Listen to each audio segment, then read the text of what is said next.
Hello, and welcome to Rethinking Our History, where we seek to shed a light on events that have been forgotten and covered up, and to make us all question how much do we really know about our history?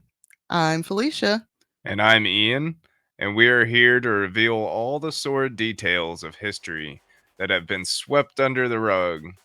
Get ready to get angry, be curious, and maybe have a laugh or two as we rethink our history.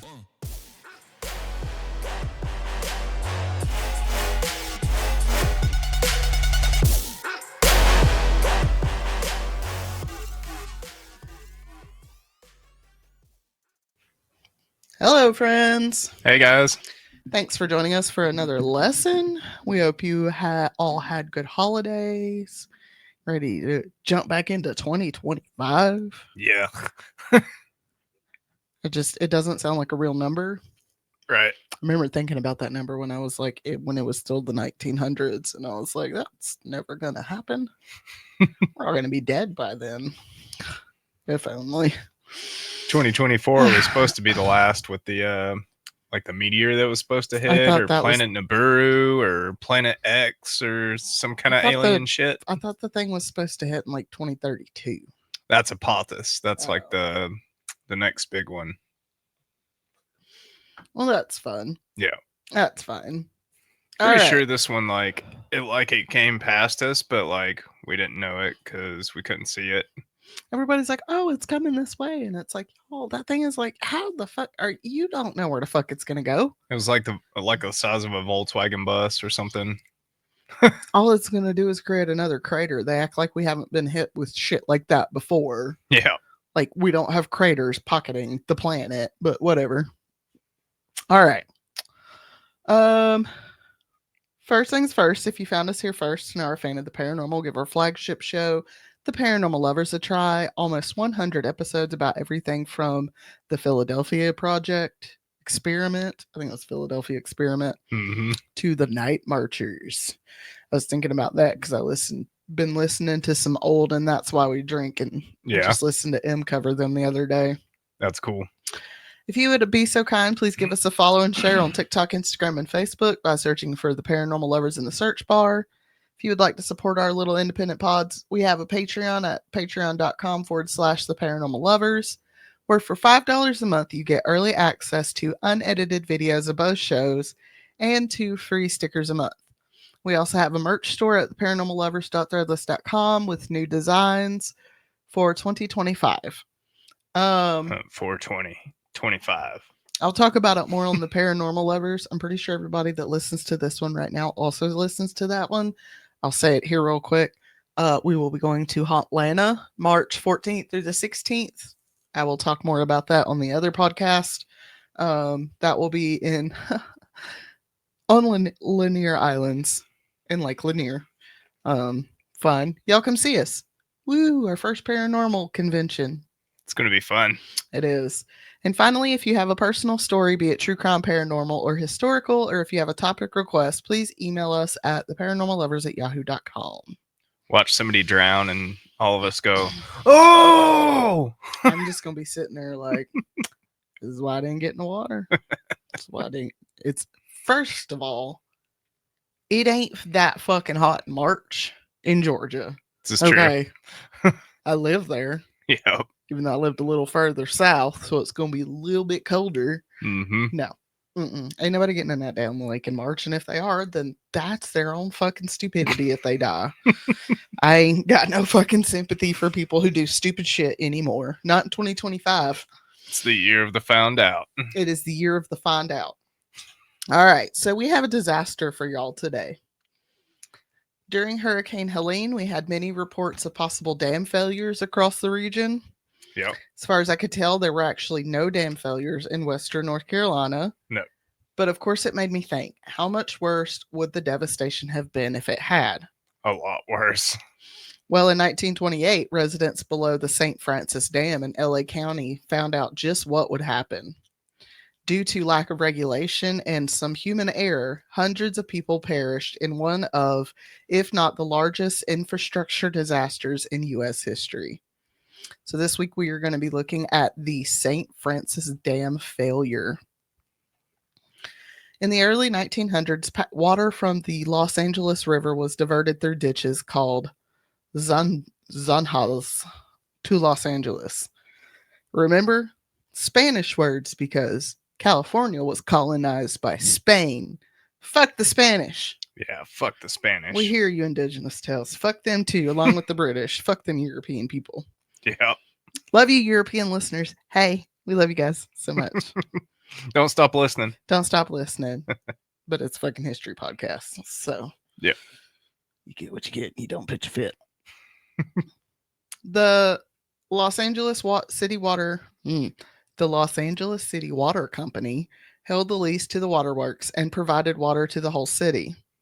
In 1878, a zanjero, or a ditch digger, named William Mulholland was hired, which is funny that they call him a zanjero when William was born in Belfast, Ireland, on September 11th, 1855. Many, many years before the World Trade Center. Right. He would go on to become one of the most brilliant self-taught engineers of his time. Keep that in mind. One of the most brilliant self-taught engineers of the time. He spent his free time reading books on, quote, mathematics, hydraulics, and geology, thereby teaching himself geology and engineering, end quote. Which, admittedly, if you can teach yourself geology and engineering, was he autistic? Right. Because it's given, yeah. By 1866, William was promoted to superintendent of the LA Water City Company. In 1902, the lease with the water company ended, and the Los Angeles City Council created the Water Department, later renamed the Bureau of Waterworks and Supply, and brought William on as the superintendent. He would also be named the chief engineer after the name change in 1911. William would gain recognition within the engineering community when he supervised the design and construction of the Los Angeles Aqueduct. Aqueduct? How do you say that? Aqueduct. Aqueduct. I think I say aqueduct. I don't know. Pretty sure I said aqueduct in my head, but when I say it out loud, it sounds weird. At the time it was completed in 1913, it was the world's longest aqueduct at 233 miles or 375 kilometers long. Wow. That's pretty damn long. That's like half the state of North Carolina. Mm-hmm. Like with many infrastructure projects in this country, the building of this aqueduct displaced families and took land from farmers who had already taken the land from the indigenous people, but since they were white farmers, it was different. Right. I roll. But these families were not going to let their land go easily and attempted to sabotage the project several times. Lots of dynamite in this area during this time, and it really blows my mind. No pun intended, but just roll with it. Like a lot of dynamite. And I'm like, what the fuck are all these farmers doing with dynamite? Why y'all got so much fucking dynamite? It's like when you play Red Dead Redemption, everybody's got dynamite. What the fuck? But their efforts were for naught, as the aqueduct was completed early and below budget, which is surprising that it was completed early and below budget, even though they kept trying to sabotage it. And it is still in use 112 years later. Wow. I want to go see it. Yeah. Like the stupidest thing ever. I want to go like look at a dry aqueduct, but like I want to go see it. Yeah. While working on the aqueduct, William kept his eye open for a good location for a dam in the San Francisco I'm sorry, y'all. San Francisco treat. I'm like, what?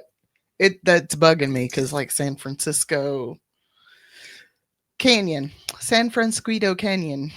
He felt that the city needed a large reservoir in the event of a disaster. It's the cat. Fucking cats. They got some. The cat. Did she poop recently?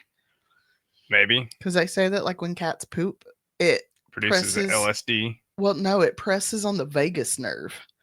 And that's what makes them get all like after they poop, is because it stimulates that nerve and it makes them act a little crazy. Some people may not realize it, but LA actually sits in a desert. It's a fucking desert, y'all. Yeah. And I'm a dumbass because I didn't know that until like 2 years ago. I was like, oh, it's a desert? Yeah. Sure is. Can y'all stop? Drought is a common occurrence, although I don't know how bad it was 100 years ago. Another common occurrence in California is earthquakes. Yep. Earthquakes, which could do severe damage to the aqueduct that brought water to the city. Not sure why it says serious damage to the aqueduct that brought water to the damage. But okay. Y'all, I spent like 6 hours typing notes today, so now I'm a rock hound, not a geologist, so bear with me as we go over this information. The area the dam would be built on is part of the inactive San Francisco. I'm sorry, y'all. But fuck the Spaniards. Fuck that saint, anyways. Fault line, a place where two tectonic plates that make up the Earth's crust meet. It is the shifting of these plates against one another that causes earthquakes. Get a strong enough shift, it can even create mountains. I just figured it out. Hang on, y'all. Pose a resume. All right, sorry. I realized we had a cat trapped in here. She wanted out. Arya and her needles wanted out. Arya and her tiny needles. Get a strong enough shift, it can even create mountains. This is important as plates are made up of different materials as they were at the side of the dam. One side was made up of, quote, a reddish colored conglomerate and sandstone formation that had small veins of gypsum interspersed within it, end quote. Nice. This is a dense, solid material good for building on. The other side, the other plate, if you will, however, was made up of a less dense and stable material. Quote, these areas were made up of a mica schist that was severely laminated, cross-faulted in many areas, and interspersed with talc, end quote. That's no good. No.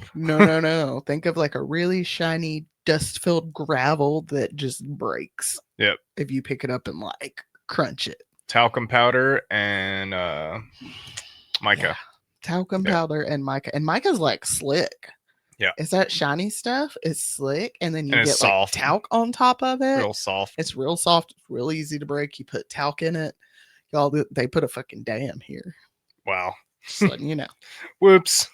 William noticed this material and noted it in a report to the Board of Public Works in 1911. However, it seemed his warning was either ignored or overlooked. During the coroner's inquest to come, construction supervisor Stanley Dunham.com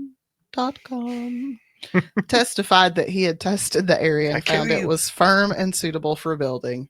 Spoiler, it was not. No. And yeah, that's my Echo Leela, folks. I see a word, it makes me think of something, and I just run with it. Dunham, y'all watch Jeff Dunham? Love Jeff Dunham. I do too. I question his politics sometimes, but he doesn't go too much into it on his shows, so I just kind of roll with it. Yeah. This is not an ad. Excuse me. Oh, God. At the beginning of the 1900s, the population of Los Angeles was around 1,000 people. By 1920, there were almost 600,000 people. Wow. 500,000 people had moved in 20 years, probably. I don't remember when the fuck it was. There's gold in them hills. This population growth made more work for the infrastructure department with the building of 7 smaller reservoirs and the raising of the water tables, but that they knew that they were going to need a much larger reservoir to keep up with the rapid growth of the area. I'm sure. At first, the city began trying to buy land in Big Taguna Canyon above the town known today as Sunland. But William felt that the landowners were trying to rob the city with exorbitant land prices, so he turned his sights back to the San Francisco Canyon. See, I can say it if I just stare at it hard enough. Surveying for the dam began in 1912. They broke ground without any of the usual fanfare. After the locals had attempted to sabotage the building of the aqueduct, the city was hoping to build the dam with as little attention as possible. Y'all, sorry. I thought I had to burp. The St. Francis Dam would only be the second dam built by the Bureau of Water. Just a year earlier, they had begun construction on the Mulholland Dam, originally called the Wild Canyon Dam. This dam is the one that forms the Hollywood Reservoir, which is still in use today. The St. Francis Dam would also be standing today, should also be standing today, as it was built to the same standards of the Mulholland Dam with a few minor adjustments to fit the site. While some would say this was a curved dam, technically it was an arch gravity dam. As much as I do not understand why it works, I kind of do, but like not enough to like teach someone about it. Yeah. This was relatively new technology, and these men couldn't tell you why it worked either. They were like, the curve, the pressure, yeah. Like, okay.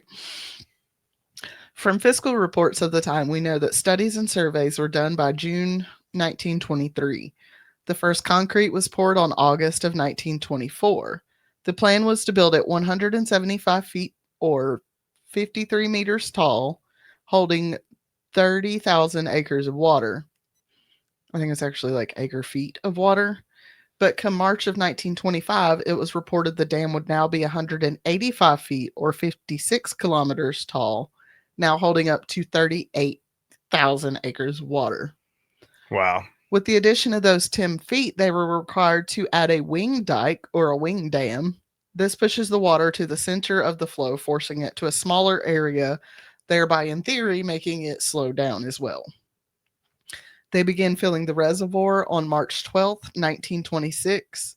It seemed to be going well, although it did not take long for literal cracks to begin showing on the downstream face of the dam. That's not cool. No contraction joints had been added to this design, so it was normal for some cracks to form as the temperature fluctuated. What I don't think is normal is when water begins to seep out from under the abutment. You know, the substructure that supports the superstructure. Right. And like, even if you don't understand what any of that means, I think we can all agree that water leaking out from under a substructure that supports the superstructure, probably not a good thing. No. Now, oh, you know what this makes me think of? What? Molasses. Yeah, the molasses flood. Like, I can deal with some cracks. Look at the roadways. You know, if you look at the way the roads crack after it freezes and stuff, think of how your doors stick when it's really cold outside. Mm-hmm. I can see some cracks. But when things start leaking, you gotta stop.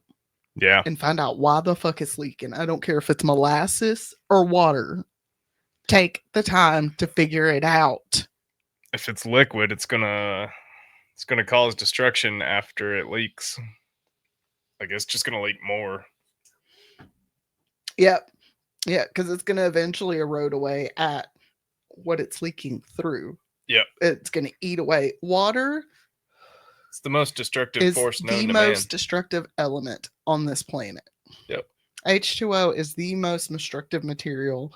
Over time, if you let a drip go over time, it will rot away at wood. It will chip away at stone.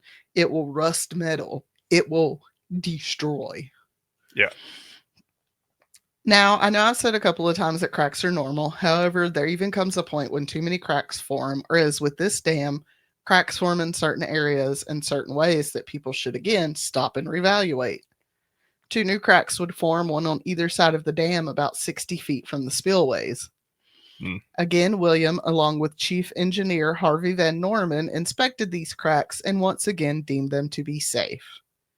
And I don't know, man. I know hindsight is 2020, but I don't feel like it takes a fucking engineer to realize that this is going to be a problem. For sure. Okay. And here comes another issue that should have made anyone realize there was going to be a bigger problem in the future. When the filling water reached the area where the San Francisquito fault line lay, the water started leaking out from under the dam. Nice.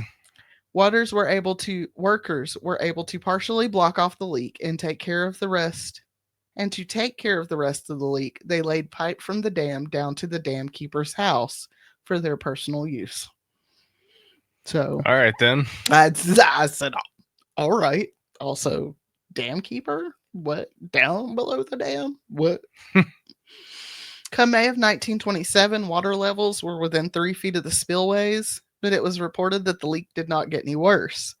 In the same month, on May 27th, the California Water Wars started. Water Wars. Right. The California Water Wars, which I will cover in a episode. For sure. Started with the dynamiting of a large section of the Los Angeles Aqueduct. Many more sections of the aqueduct were blown up in the coming days, and the city was forced to start drawing water from the reservoir. And this is what I'm talking about. The California Water Wars, that's a tongue twister for me, was an event where farmers were blowing up parts of the aqueduct because the city had taken their land. Right. And they were pissed. Why do these farmers have dynamite? The fuck? I don't get it. And like, y'all, this wasn't that long ago. 100 years is not that long. Now that we've been through a quarter of a century in a blip, yep, I'm like, 100 years is not that long. You know, why the fuck did these farmers have dynamite? They had to blow up rocks.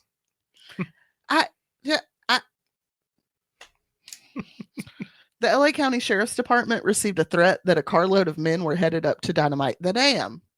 While this did not happen, the canyon outside of the dam wall looked like an army encampment for days following the threat.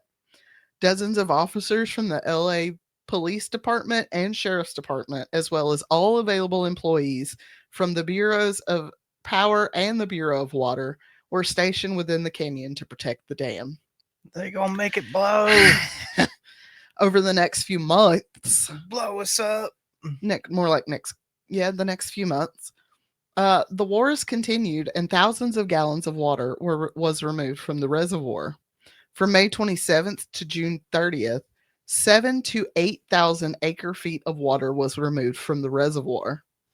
The war ended in August of 1927, and the city was able to start repairs on the aqueduct, which, thank farmers, I guess, since their war created jobs to repair the damage that they'd created. Sure. So, I mean, all right. Once the gold dried up, they got to have something to do. Mm-hmm. As repairs on the aqueduct continued, the reservoir was able to be filled again. Late into the year, another crack formed on the western side, which William had filled with oakum and grouted over. He would order the same thing happen when another crack formed in relatively the same area, but on the eastern side of the dam. Then steps in OSHA. Too many cracks. OSHA wasn't a thing. Right. Legitimately, I will cover some of, we already did the Radium Girls. I'll cover the waist shirt factory fire at some point. We'll cover the match. OSHA was not a thing at this time. Yeah. Nope. Oakum, east side, west side. These were a bit different in that they were wider at the bottom and more narrow at the top. But again, William judged them to be contraction cracks and said they were okay. Sure. Yeah, it's normal. It's fine. Supposed to do that. Supposed to do that. I designed it to do that. I meant for it to do that. It's supposed to do that. Now, by February of 1928, the reservoir was almost full again. Now the wing dike west of the main dam began leaking. William left this crack open, hoping it would drain. He once again called this a contraction crack, but a month later it was noted that the leak had actually doubled in flow. This leak started eroding the land, and so William had them put in a pipe to drain the water down where the west abutment met the dam. This led to the ground in the area becoming saturated, And to anyone driving down the road 700 feet away, it looked like water was leaking out from under the abutment. Amazing. Can you imagine just like driving down the road and you're like looking over at this dam and you're like, is that I think that dam's leaking. a muddy? Is that mud? Is that like muddy? It looks kind of shiny and wet. Oh, no, let's just keep on going.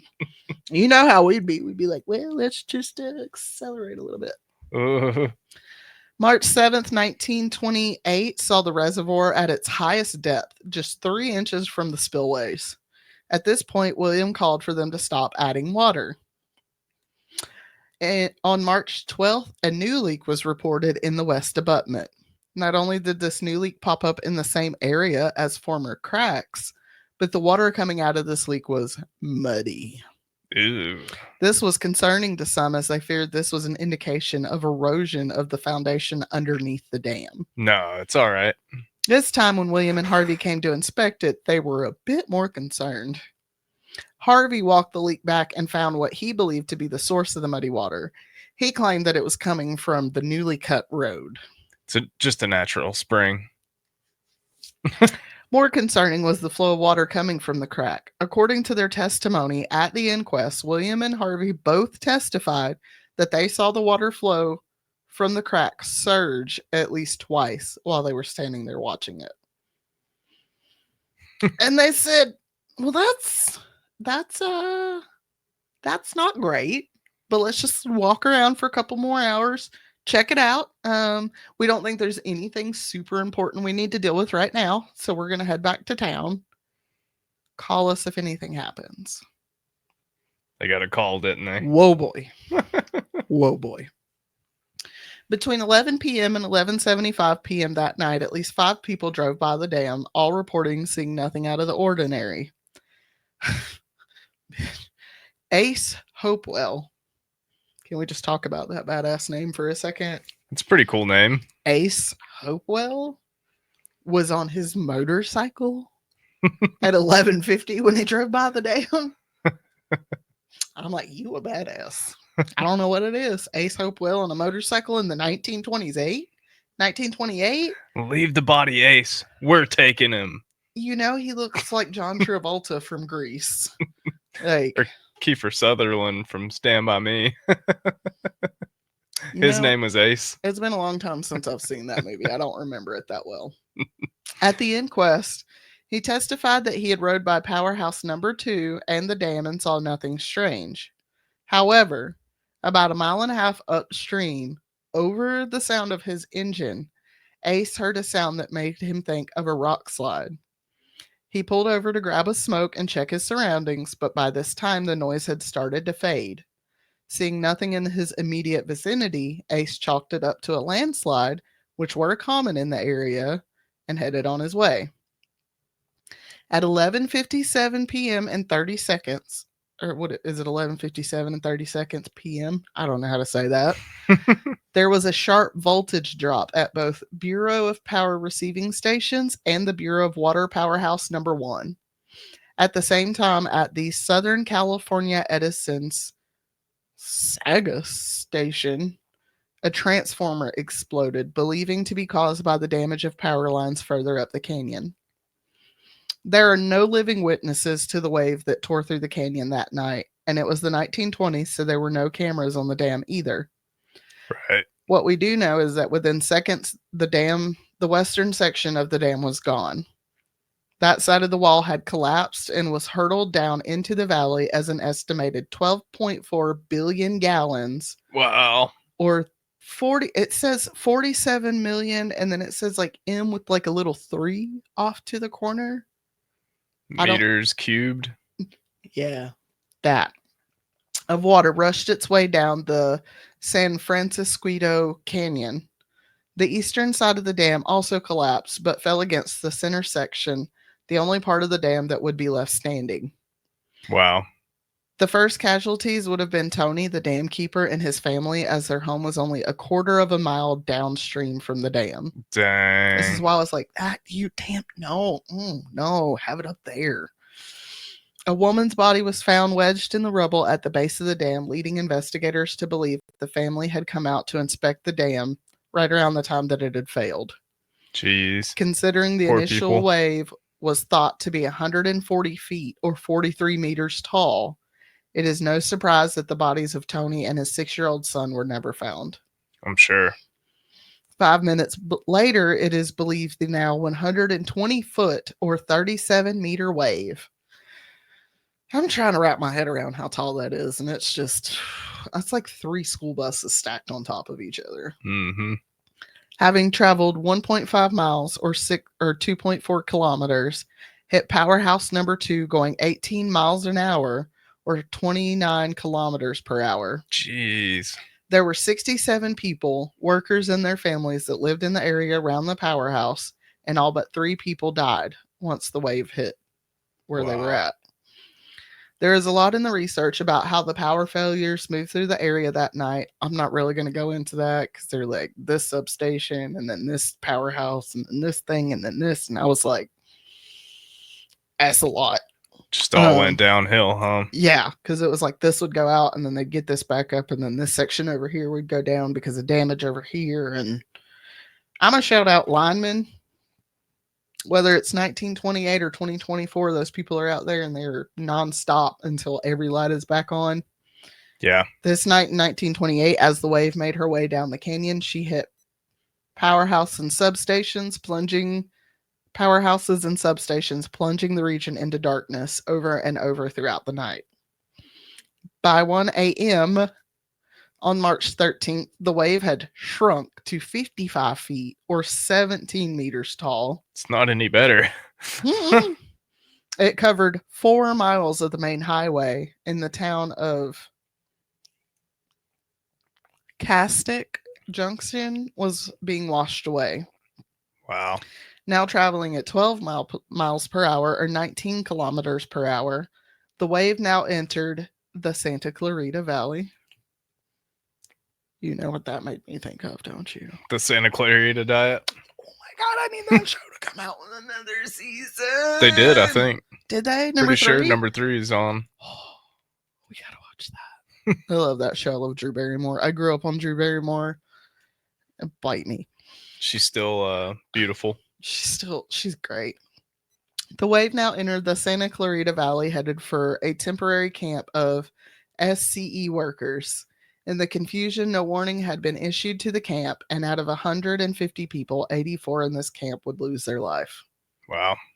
Over an hour and a half after the flood had started, at 1:30 in the morning, a telephone operator for the Santa Clarita River Valley got word of the flood and immediately called law enforcement. An hour and a half after the flood started. Jeez. Which, I mean, keep in mind, people didn't have cell phones. Yeah. She was a telephone operator, so I'm guessing they were still working off of switchboards at this time. Yeah. But like that, and if it's wow. taking communication lines down with the power lines, as we know from the Helene flood, like you're not going to be able to contact anybody either. She then began calling anyone she knew in the path of the flood to tell them to evacuate. While she was doing that, a motorcycle cop started going door to door to tell people in the valley to evacuate, while another one in a truck, I believe, headed up to the valley with their sirens blaring before they were forced to stop at the town of Fillmore. The wave would meet the sea going 6 miles an hour or 9.7 kilometers per hour, and she was 2 miles wide. Jeez. It damaged the towns of Fillmore, Bardsdale, Santa Paula, and others before she entered the Pacific Ocean, along with the debris and the bodies she picked up along the way. God. By the time the weekend rolled around, 8 investigations had started into the disaster, and another 4 would start later. All the investigations involved renowned engineers and geologists. And you're like, oh, wow, 8 investigations? Like the flood happened Tuesday night into Wednesday. Mm-hmm. And by like Friday, Saturday, there were 8 investigations going on. Oh, wow, they're really trying to figure out what's going on. No. Let me tell you a little secret about politicians. They never do anything without a reason. This disaster could not have happened at a worse time for them, as the Swing-Johnson bill was up for vote. Among other things, this bill would pay for the construction of the Hoover Dam. Mm. The Hoover Dam. Do you know how big that reservoir is? Do you know how many bodies are in there? Y'all have no idea how many dead people are in Lake Mead. With the mob working out of Vegas. The cars that have been found with dead bodies already because of like the drought that's been happening out there. Since the bill had first been introduced in 1922, the bill had been shot down 3 times already. They needed these investigations to show it was something other than the dam itself that had failed, or else it was not likely the much larger dam and reservoir would get built. In the end, most of the investigations came to the same conclusions. The ground was not suitable for the dam or the reservoir. One side of the It reservoir, was fine. the side of the reservoir that was that gravelly talc material, Yep. for one, was not strong enough to bear the weight of the wall, and it was believed that the wall had actually begun to sink into the material. That was the west wall, right? Mhm. The one that collapsed first. Honestly, I got a little mixed up on my notes about like which side was which. Yeah, but one of them was weaker than the other. The one side that had like that real weak mica talc Mm-hmm. substrate was weak, and the wall had actually begun to sink Yeah. into the ground. That's why those 2 cracks were wider at the bottom, more narrow at the top, Yeah. because it had started to crack and sink. Wow. Add in water to the mix, and it is believed that the material, the mica talc schist, became lubricated and actually began to slowly move underneath the dam wall. So it just slid. After the war started, then ended, that added fluctuation of pressure to the inside of the dam wall as the water was removed and then replaced to leave to a higher level than it actually had been before added to that. Right. One geologist and an engineer added another theory that would have added to the eventual failure. It was noted that on the weak side of the reservoir, that the one weak side of the reservoir had actually been formed by an old landslide. So not only was the ground not suitable to bear the weight of the dam or dense enough to prevent leaks, it was unstable from previous damage. Right. While no one, and it was found that no one could have foreseen this disaster. While no one could have known, and it was found through the investigations that no one could have foreseen this disaster, I think that somebody should have taken more time to study Sure. that area before they did construction. Yeah. The remaining part of the dam was demolished sometime later, and a new dam was built in a nearby canyon. It is unknown the true number of people who died from this disaster. The most common number that I saw was 431. Wow. Some bodies washed up as far south as Mexico. Jeez. From Los Angeles, which I know Los Angeles is like pretty far south, but that's still. And one was actually even found underground. In like a sewer or something. Yeah. Poor guy. Yeah. But there's no way to know how many people were actually washed out to the sea and were never seen again. That's crazy. At the coroner's inquest, William testified that yes, he had been at the dam earlier in the day. Yes, he had witnessed the cracks and the leaking, but then again, this was a common occurrence for dams, and he did not see anything to be overly concerned about. But I want to say this. William did not try to push the blame on anybody else. I think this disaster actually haunted him for the rest of his life. Right. I'm sure. Yeah. In later testimony at the inquest, William is recorded as saying, quote, "Whether it is good or bad, don't blame anyone else. You fasten it on me. If there was an error in judgment, I was the human. I won't try and fasten it on anyone else," end quote. Yeah. Which makes me a little sad. Like, I don't know. I feel bad for the guy. Like, Yeah. I do. Nobody wants that kind of disaster and devastation For sure. on their head from something that they built. Yeah. While William and something that they did at their job. While William and the others at the Bureau of Waterworks were cleared of criminal charges, it was found that one of the factors was, quote, An error in engineering judgment, end quote. William retired on December 1st, 1928, although they kept him on part time as a consultant with a monthly pay and office. I don't think he used it much, and in later years, he became something of a recluse. He would pass away at 79 in 1935. So he was actually in his 70s when this happened. Yeah. He was like 72. Jeez. Before the failure of the St. Francis Dam in California, if a municipality had its own engineering department, they were exempt from any state regulation. Awesome. After the failure, the California legislature updated the dam safety program and eliminated that exemption. They said, oh, no, Yeah. no more. Beginning in August 1929, the Department of Public Works, under the supervision of the state engineer, took over maintenance and operation of all non-federal dams in the state. They also began inspections on any of these dams over 25 feet tall or that had reservoirs that held over 50 acre-feet of water. Also up for new regulations was civil engineering in the state. Fun fact, before 1929, you did not have to be licensed to be a civil engineer in the state of California. Hence, William being a self-taught engineer. He literally read books, and then they said, hey, you want to build a goddamn dam? You're an engineer. Goddamn dam. You're an engineer. Da-da.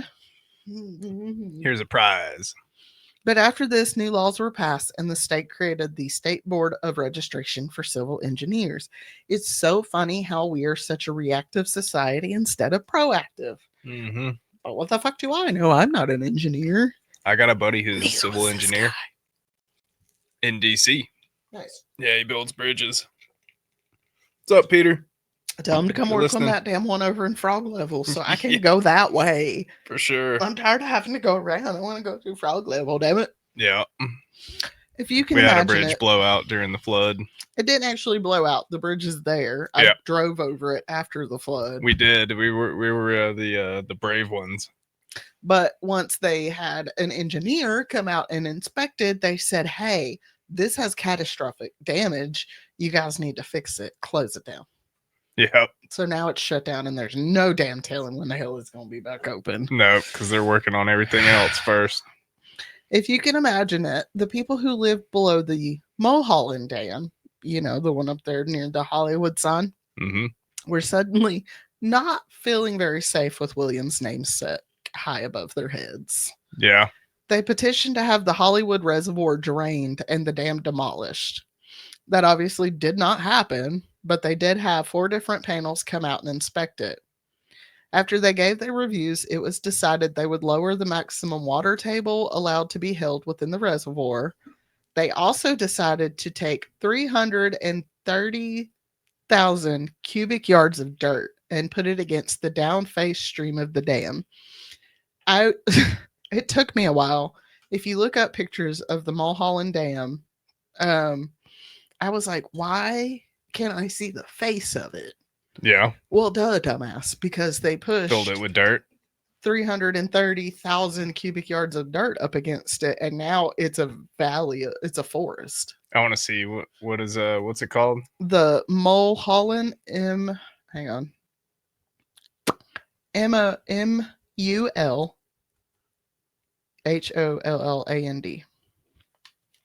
Oh yeah, I see that. It's a big forest on that one side. That's where they placed that 330,000 cubic yards of dirt. 1, to prevent the wall from falling into the valley, and 2, to block it from view. So people don't have to. Smart. It is pretty smart. Now, this area is a forest, and only about 10 feet or so of it is visible above the dirt on one side and the water on the other. Yeah, that's there's pictures of it before and after here, and that's pretty smart. It is really smart. I'm like, prop it up with dirt. And you wouldn't even have to use that much dirt. Like, you wouldn't even have to go all the way up. Even if you just like put dirt up halfway up a dam, that'd be better than nothing. That's what they needed to do to Junaluska over here. I don't know. This one's fine. They said that this one was like failing, but there was actually like that somebody had posted it on Facebook Yeah. from like the county, and people are like, "What the fuck are you talking about? Our dam's fine." Yeah. It's better than Lake Logan. Like Laura, Lake Logan. like Logan. Lake Logan's got the dam there's got a big huge crack in it. Well, I'm not surprised. But that was from the flood that was before. Was that from the flash wave in 2021? Yep. The one that took out Crusoe. Yeah. Today, the site of the St. Francis Dam is registered as as California Historical Landmark number 919. The ruins can be seen from San Francisco Canyon Road, although all that is left is concrete rubble and twisted handrails. Debris from the dam can still be found scattered throughout the valley below. A marker located on the grounds of Powerhouse number 2 reads, quote, Number 919 St. Francis Dam Disaster Site. The 150-foot concrete St. Francis Dam, part of the Los Angeles Aqueduct System, stood a mile and a half north of this spot. On March 12, 1928, just before midnight, it collapsed and sent over 12 billion gallons of water roaring down the valley of the Santa Clara River. Over 450 lives were lost in this, one of California's greatest disasters, end quote. Wow. I got goosebumps. Whew. Both arms. I'd like to go metal detect that area. You're such a weirdo. No. Only if you get anything you find and take it to a museum. Sure. Because it probably belonged to someone that was washed away. Right.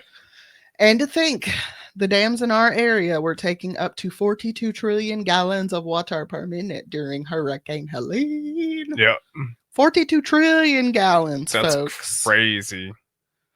We talk about how bad it still is out there. So if one of our dams failed, it would have been like even more catastrophic than I have a feeling dam it probably would have been. If our dams had failed, like if Lake Logan had failed, that would have probably been one of the worst infrastructure disasters in the country's history. Yeah, I'm sure. Because it was already bad enough. Because then the dams below it would have failed. Because you have Lake Logan, then you have ours, and then you have what's farther down? Waterville? No, east. Oh, east. I have no idea what dams are over there, but yeah, I get what you're saying. It would just kind of. I think it's Lake Lure. Yeah, because like. Oh, you're like Lake Logan and then ours and then probably Lake Lure. Mate, yeah. Well, no, I'm sure there's other dams between us and them, but right. But then it would just keep going and going and going. Yeah, I could see what you mean. It would be a chain reaction. Yeah. Because they ain't been fucking maintaining our dams. No. They have not been maintaining our dams. No. Okay? You go down here and you look at this little dam a quarter of a mile down from our house and you tell me how it, well, they maintain the road on top of the dam because it's wooden and old. And if they don't, people are going to fall through. So, yeah, we are people who don't really care for a lot of regulations that the governments have. Yeah. Mainly for things that we use, but there are other things that we don't think need to be regulated as well. Like stuff that's put into humans or our own bodies. Like I don't believe people should regulate what we can and can't put in our bodies. I agree with that to a point. I agree with it. They shouldn't tell us if we should drink alcohol or if we should consume cannabis or nicotine products. But at the same time, I would really prefer if they tighten up those restrictions on the chemicals they put in our food. Right. You go to European countries, they don't have the shit in their food that we have in our food. Yeah, that's true. I mean, sure, some of them do. They have some of the same chemicals, but they're like, that I know of, at least 30 different things in our foods that are banned in most countries in the UK. Sure. Because they are toxic and they are carcinogens. Yeah. So I'm like, I understand if as an adult, you shouldn't have people telling you what to do, but at the same time, we don't need this shit in our food regardless. Right. But like dam regulations? Infrastructure regulations? Yeah. You get me a goddamn civil engineer who's been to school for at least 4 years before you tell him to go build a damn dam. A damn Yep. dam. The damn dam. Damn it, Jim. I'm gonna have to make a shirt that says the damn dam. Yeah. In 2019, the St. Francis Dam Disaster National Monument was established through a larger act. This established an area known as the St. Francis Dam Disaster National Memorial. This 353 acre or 145 hectare of land is designed to commemorate the collapse as well as for recreation and protection of natural resources. When completed, it will be accessible by foot via Old San Francisco Canyon Pause it again. Road. Give me 1 second. Chewbacca's back in the house.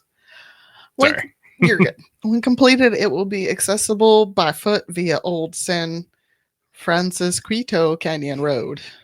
If you were interested, why are you laughing? San Francisco. It's San Francisco. San Francisco. It's really weird to say. If you are interested in following the creation of this, the website is linked below in the show notes. So, Bill, what do you think of the St. Francis Dam disaster? That's a crazy story. That's terrifying. Should never been built. Not there. No. No, not there. Like, somebody should have noticed that little notation that William made in that report that said, hey, this ground's kind of hinky. Yeah. Because he did report it. Dig in down to one bedrock. report. Yeah, or dig down to bedrock. Like, seriously. Anchor it to bedrock. It's a dam, folks. It's going to hold back millions or billions of gallons of water. Yeah. You should probably make sure it's real fucking strong and it's not going to move. As a person who watches Gold Rush, where they like make roads on not stable ground all the time, I'm like, nope. You need 1/4-inch bedrock just piled on top of each other right there. Well, I mean, admittedly, in Gold Rush, they are moving a lot of overburden. So, like, yeah. why not make roads out of it? This is true. I wish they'd make them a little bit wider, though, because they drive them big ass rock trucks and they want to have like 2 of them passing and then they like flip off the fucking side. And even, I don't know, make it wider. Well, even they'll tell you, don't put just dirt down. You got to put dirt, gravel. Yeah. Like, when you're making your road, you got to have pack. Like, yeah, you got to pack it. Yep. All right, folks. Well, we hope you found this episode enlightening and that we didn't unlock any new fears for anyone. If you live by a dam, sorry, not sorry. I don't know what to tell you. We up above ours, so we won't be concerned. Yeah. But hopefully, I still don't want ours to fail because like there's still people like that don't have housing, folks, and it's only 43 degrees today. Yeah. So we don't need anything else to go wrong. For sure. All right, guys. We love you guys, and we will see you guys next week. Love you guys. Bye. Bye.